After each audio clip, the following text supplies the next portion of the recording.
Study platform science संग्रह class 10th के इस यूट्यूब चैनल पर मैं अनुसार आप सभी लोगों का हार्दिक अभिनंदन और स्वागत करता हूं। मैं आशा करता हूं कि आप सब लोग बहुत अच्छे होंगे, आपकी पढ़ाई बहुत अच्छी चल रही होगी।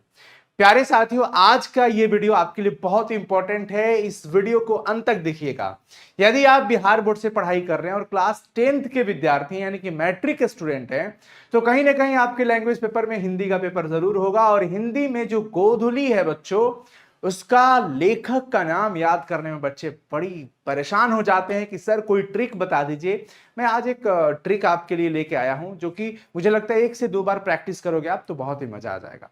देखिए बच्चों, ट्रिक का काम क्या होता है, इस वीडियो को अंत तक देखिएगा। मैं आपको पूरी बातें क्लियर करके जाऊंगा और दावा करता हूं कि इस वीडियो को देखने के बाद आप लेखक के नाम में तो बिल्कुल ही गड़बड़ी नहीं करेंगे। बोर्ड एग्जाम में कुछ भी सवाल अगर इनसे रिलेटेड पूछा जाता है कि किस पाठ के रचनाकार कौन है और इस कवि ने या इस लेखक ने कौन सा चैप्टर लिखा है, इसमें आपका एक भी क्वेश्चन गलत नहीं होगा, यह मैं दावा करता हूं। अंत तक इस वीडियो को जरूर देखिए। प्यारे बच्चों, अगर आप इस चैनल पे पहली बार आए हैं तो प्लीज चैनल को सब्सक्राइब करके नोटिफिकेशन जरूर ऑन कर लीजिएगा और वीडियो को लाइक कर दीजिए। आइए शुरू करते हैं।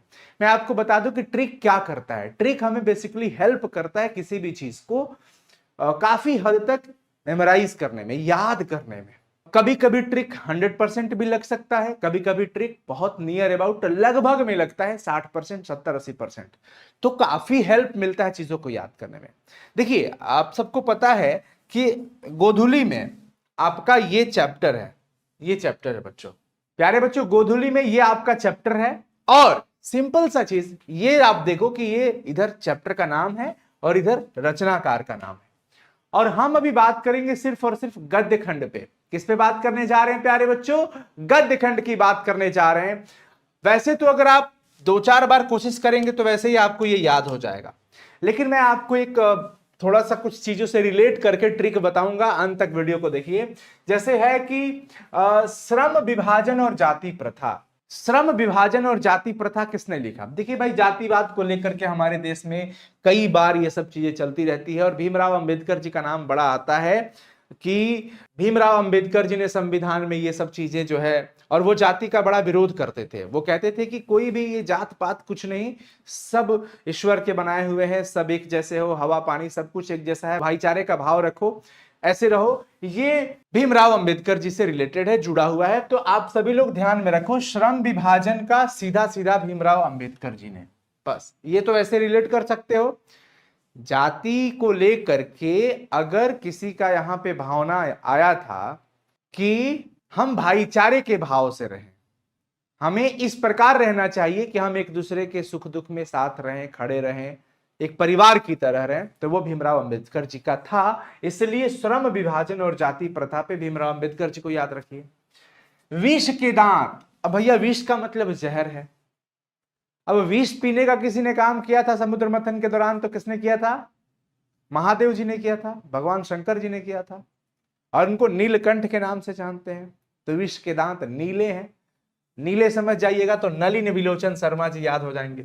नलिन, विष के दांत कैसे हैं? नीले हैं। नलिन विलोचन, नलिन नलिन। तो ये एक ट्रिक है जो काफी हेल्प करेगा आपको। भारत से हम क्या सीखें? अरे भाई, भारत से हम क्या सीखें? भारत से हम मैक्सिमम चीजें सीखे हैं।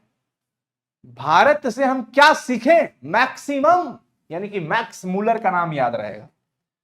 किसका नाम याद रहेगा बच्चों? Max Muller. अगर ऑब्जेक्टिव में भी ये सवाल पूछता है तो मुझे नहीं लगता आप फंसोगे, क्योंकि 4 ऑप्शन में नाम दिया रहेगा तो ये बहुत रिलेट कर देगा आपको, काफी हद तक आपको हेल्प कर देगा कि भारत से हम क्या सीखें? मैक्सिमम चीजें सीखें भारत से हम। आ गई बात समझ में? नाखून क्यों बढ़ते हैं? भाई, हजारों लोग ये बात पूछते रह गए, नाखून क्यों बढ़ते हैं? हजारों लोगों के नाखून बढ़े हैं। हजारी प्रसाद द्विवेदी जी। ऐसे ही चीजें याद रखनी पड़ती है बच्चों। ट्रिक आपको ऐसे ही हेल्प करता है चीजों को याद करने में, ठीक है ना? तो नाखून क्यों बढ़ते हैं? हजारों लोग यही बात पूछते हैं, नाखून क्यों बढ़ते हैं? हजारों से हजारी प्रसाद द्विवेदी जी। नाखून जिनके जिनके बड़े, सबको काटना भी पड़ता है। हजारी प्रसाद द्विवेदी जी याद रहेंगे। नागरी लिपि, आप सब लोग जानते हो नागरी लिपि हमारी हिंदी की लिपि है, संस्कृत की लिपि है ना? नागरी लिपि, और कितनी गुणवान है ये हमारी लिपि। तो गुणाकर मूले जी बिल्कुल याद रखिएगा।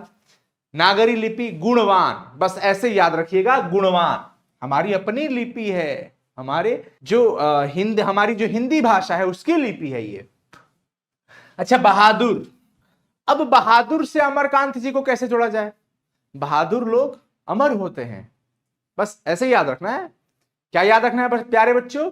कि बहादुर लोग अमर होते हैं, बहादुर लोग अमर होते हैं। तो यहां पे हम देखेंगे कि बहादुर का संबंध हम अमरकांत जी से रख लेंगे। किससे रख लेंगे? अमरकांत जी से।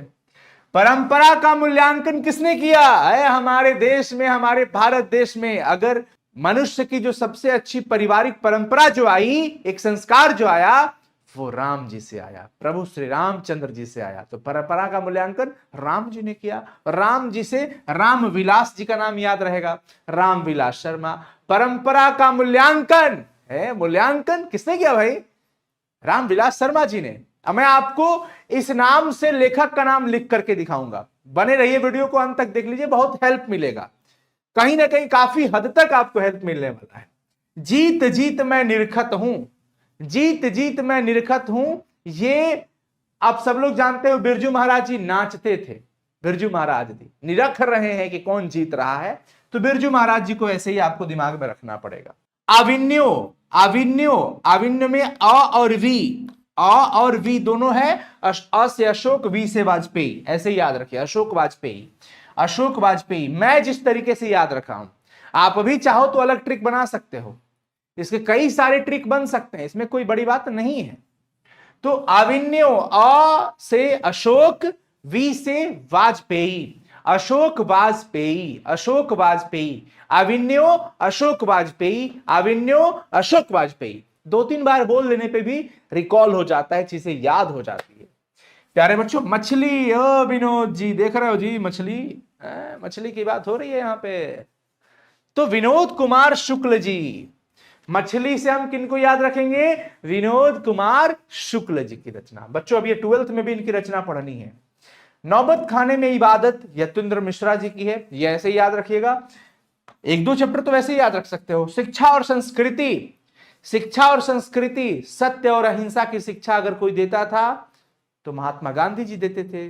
अपने बिहार की धरती पे भी इन्होंने कदम रखा है। चंपारण की धरती से जो आंदोलन नील की खेती वाला जो चल रहा था, वहां से ये अंग्रेजों को उखाड़ फेंके थे महात्मा गांधी जी। शिक्षा देते हैं सत्य और अहिंसा की, तो शिक्षा और संस्कृति से हम जोड़ लेंगे महात्मा गांधी जी को। अब बच्चों हम इधर का पार्ट बंद करते हैं, हम सिर्फ ये देखेंगे और एक एक लेखक का नाम हम बोलते चलेंगे। श्रम विभाजन और जाति प्रथा, आप भी मन में प्रैक्टिस कर लीजिए। जाति प्रथा नाम से हमारे दिमाग में आता है भीमराव अंबेडकर जी का नाम, क्योंकि वो कहते थे कि हम अलग अलग जातियों में भले ही बटे हैं, लेकिन हमें एक साथ एकजुट होकर रहना चाहिए। तो जाति प्रथा पर अगर किसी को कुछ विचार आए थे, वैसे तो बहुत लोगों के आए थे, लेकिन विशेष करके अंबेडकर जी का था, तो भीमराव अंबेडकर जी। विष के दांत नलिन विलोचन शर्मा, विष के दांत से हमने नीले दांत को याद रखा। भारत से हम क्या सीखे? मैक्सिमम सीखे, मैक्स मुलर जी का नाम याद आया। नाखून क्यों बढ़ते हैं? भाई हजारों लोग ये ना पूछते रहे। वैसे तो लेखक की शायद कुछ, एक छोटी बच्ची पूछी थी ना लेखक से उनके घर की, तो ये बात हजारी प्रसाद द्विवेदी जी याद रहेंगे। नागरी लिपि, अपनी हिंदी लिपि की बात हो रही है, बहुत गुणवान लिपि है, गुड़ाकर मुले जी का नाम हमको याद आता है। बहादुर, अमर लोग होते आते हैं, बहादुर जो होते हैं वो अमर हो जाते हैं, तो हमें इनसे अमरकांत जी का नाम याद आता है बच्चों।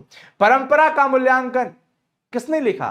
परंपरा का मूल्यांकन किसने किया भाई? रामचंद्र जी ने। मैंने ऐसे ही, ये ट्रिक है, तो रामविलास शर्मा जी का नाम याद आया। तो परंपरा का मूल्यांकन किसने लिखा प्यारे बच्चों? रामविलास शर्मा जी।